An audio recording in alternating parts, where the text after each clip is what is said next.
भारतीय टीम आता थोड्याच वेळात मुंबईमध्ये दाखल होणार आहे। दुपारी 4 पर्यंत विमानतळावर भारतीय संघ पोहोचेल।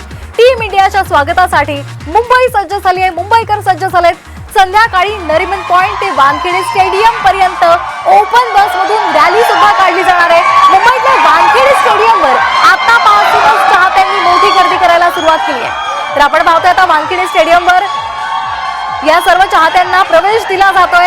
एकच जल्लोष पाहायला मिळतोय। भारतीय संघाच्या स्वागतासाठी आता मुंबईकर आणि मुंबई सज्ज झालेली पाहायला मिळते।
तर आपण पाहतोय भारत हा क्रिकेट वेड्यांचा देश आहे असं म्हटलं तरी चुकीचं ठरणार नाही, कारण भारतामध्ये क्रिकेटची पूजा केली जाते। आज गुरुवार आणि तरी सुद्धा मोठ्या संख्येनं मुंबईकर इथे आलेले पाहायला मिळत आहेत। हा जल्लोषच सर्व काही सांगतोय।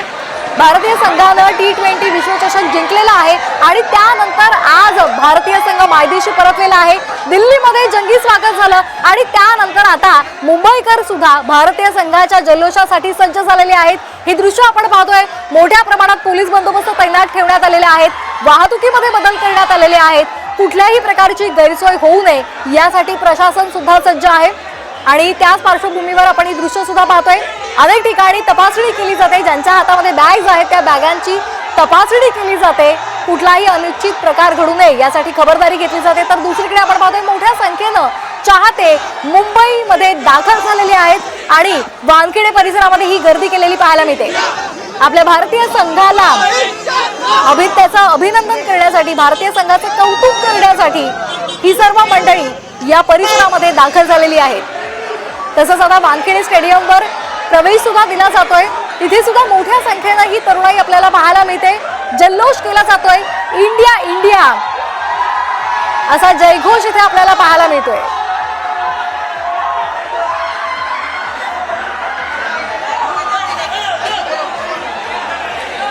आपण पाहतोय मोठी रांग लागलेली आहे। क्रिकेट प्रेमींची ही रांग आपण पाहतोय। अनेक ठिकाणी बॅगा सुद्धा तपासल्या जात आहेत। पोलीस बंदोबस्त तैनात करण्यात आलेला आहे।